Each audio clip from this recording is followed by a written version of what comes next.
엔지캠 생명과학은 2020년 8월 7일 고점을 찍고 8개월 뒤 2021년 4월 16일 쌍고점을 찍었습니다. 그리고 5개월 뒤 2021년 9월 17일 종가는 마이너스 7.92%로 하락 마감합니다. 이날 엔지캠 생명과학은 유상증자를 결정합니다. 쌍봉 찍고 내려와서 횡보할 때 유증공시가 나옵니다. 유상증자 결정은 여러 번 정정공시를 거쳐 5개월 뒤 2022년 2월 17일 확정됩니다. 2021년 9월 17일부터 2022년 9월 22일 현재까지의 주가 흐름입니다. 줄곧 우하향했습니다. 무슨 일이 벌어졌을까? 유상증자 대표 주간 회사는 KB증권입니다. KB증권은 실권주로 떠하는 엔지캠 생명과학을 눈물에 손절했습니다. 블록딜로 팔았죠. 실권주 인수 잔량 무려 261만 주를 블록딜로 처분했습니다. 주가는 인수 후 2개월 만에 35% 급락했습니다. KB증권은 엔지캠 생명과학의 지분을 19% 가까이 보유했습니다. 계산해보니 KB증권의 손실액은 300억 원이 넘을 것으로 예상됩니다. 앞서 살펴봤듯이 2022년 2월 엔지캠 생명과학은 주주 배정 유상증자를 추진했습니다. 이때 KB증권은 실권주를 모두 인수하며 최대 주주로 올라섰습니다. 엔지캠 생명과학은 530만 주 유상증자를 추진했고 유상증자가 실패해 380만 주가 실권주가 되었습니다. 실권주는 전체 유상증자 규모의 70%였습니다.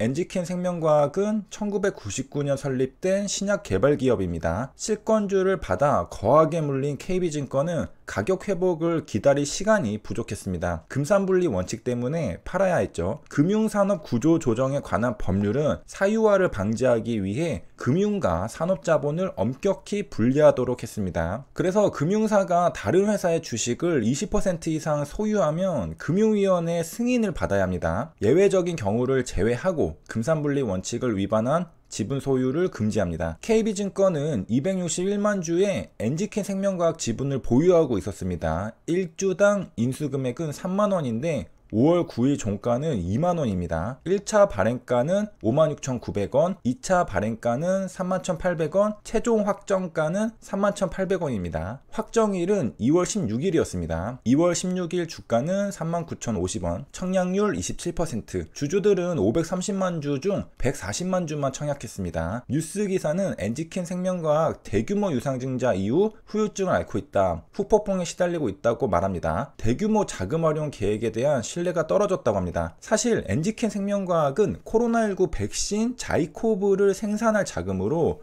1,500억 원을 조달했던 것입니다. 엔지캠 생명과학은 계획대로 자이코브-D를 생산하면 올해 7,800억 원, 내년 1조 1천억 원의 매출을 달성할 것으로 추정했습니다. 하지만 백신 생산은 미뤄지고 있습니다. 엔지캠 생명과학은 확보한 자금을 당분간 보유한다는 계획입니다. 풍부한 현금 잔고를 고려했을 때 연간 최대 80에서 90억 원 이상의 이자 수익을 기대할 수 있다고 설명했습니다. 기준금리 인상으로 당기순이익이 증가하고 재무지표가 우량해질 것으로 예상했습니다. 엔지캠 생명과학은 2,300억 원의 현금 잔고를 보유하고 있습니다. 백신 개발 기업에서 금리 인상 수혜 기업으로 거듭났습니다. 엔지캠 생명과학은 임시 주주총회를 열고 갑자기 인공지능 사업을 사업 목적에 추가합니다. 엔지캠 생명과학은 정말로 금리 인상 수혜주가 되어버렸습니다. 이자 수익 증대를 전망합니다. 연간 최대 90억 원 이자 수익을 기대하며 이렇게 만들어진 탄탄한 재무지표를 바탕으로 미래 신사업을 적극 발굴하고 육성합니다. 유상증자 1차 발행가액은 산술평균을 사용해 계산합니다. 산술평균은 기하평균보다 큽니다. A 플러스 B 나누기 2는 루트 AB보다 큽니다. 1,000원짜리 주식이 10% 상승하고 10% 하락하면 얼마일까요? 느낌상 1,000원 같지만 실제로는 990원입니다. 기하평균 해야 합니다. 산술평균하면 1,000원이고 기하평균하면 990원입니다. 여기서 알 수 있듯이 산술평균이 기하평균보다 큽니다. 산술평균은 기하평균보다 항상 크거나 같습니다. 세 가지 숫자 3, 8, 4로 산술평균하면 5가 나오고 기하평균하면 4.6이 나옵니다. 항상 산술평균은 기하평균보다 크거나 같습니다. 기하평균은 직사각형을 넓이가 같은 정사각형으로 바꾸는 것입니다. 그림은 8 곱하기 2 직사각형을 넓이가 같은 4 곱하기 4 정사각형으로 바꿔주었습니다. 쿼츠는 repeat입니다. 언제나 바이블을 인용한다. 니프티는 good, 너겟은 said or written. 짐 사이먼스의 멋진 말들을 살펴보겠습니다. 럭을 말합니다. 짐 사이먼스는 사무실에 들어서면서 나는 오늘 똑똑한가라고 말하지 않는다고 합니다. 의외로 나는 오늘 운이 좋은가라고 생각합니다. get to는 to have an opportunity. Kaggle competitions는 경쟁을 통한 실력 향상을 도모할 수 있습니다. 타이타닉 and 하우스 프라이스 등 유명한 머신러닝 예제들이 있습니다. predict survival on the Titanic, overview의 description, evaluation, FAQ 등이 있습니다. 어허이는 어이 거기요, 보트에 타고 있는 사람들이 주의를 끌려고 외치는 소리입니다. 브라운 운동을 응용하여 옵션 가격을 계산한 모델은 블랙숄즈 모델입니다. 어떤 가정이 들어있을까? 당연하게도 브라운 운동에 대한 가정이 들어있습니다. 바로 주가도 기하적 브라운 운동에 의해 변한다는 가정이 들어있습니다. 즉 무작위적이라는 것이죠. 불규칙적이라는 겁니다. 랜덤 워크라는 소리죠. 그런데 가만히 살펴보면 그냥 브라운 운동이 아니라 기하적 브라운 운동입니다. 기하 브라운 운동은 주식 가격이 무작위적으로 상승하거나 하락하는 것을 의미하는 게 아닙니다. 가격이 아니라 비율이 무작위적으로 상승하거나 하락하는 것이라고 설명합니다. 기존 브라운 운동과 기하 브라운 운동은 주식 가격에서 무슨 차이가 있을까? 음수값을 없앤 차이가 있습니다. 예를 들어 기존의 브라운 운동을 가정한다면 주가는 음수가 나올 수 있습니다. 가격이 무작위적으로 하락하다 보면 0보다 밑으로 내려갈 수도 있죠.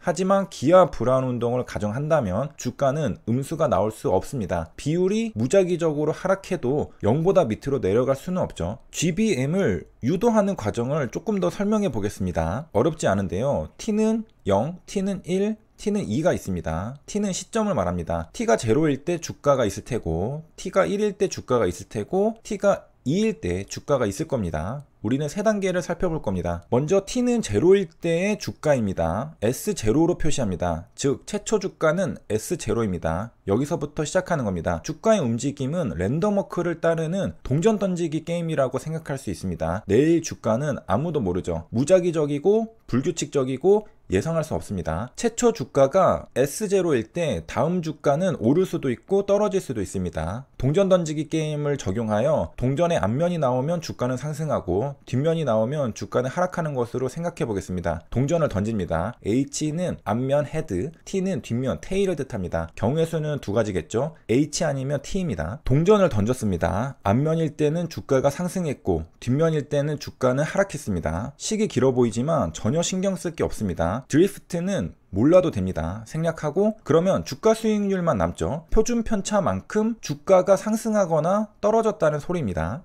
초록색 박스 안에 있는 표준 편차만 보면 됩니다. 동전을 던져서 앞면이 나오면 플러스 표준 편차고요. 동전을 던져서 뒷면이 나오면 마이너스 표준 편차입니다. 그냥 단순히 플러스가 되었느냐 마이너스가 되었느냐입니다. 수익률의 표준 편차입니다. 즉 매 기간마다 주가는 표준 편차만큼 오르거나 하락하는 겁니다. T가 2일 때도 똑같습니다. 각각 경우의 수가 늘었을 뿐입니다. 가장 위의 주가는 앞면이 연속으로 나와서 두 번 다 주가가 상승한 결과입니다.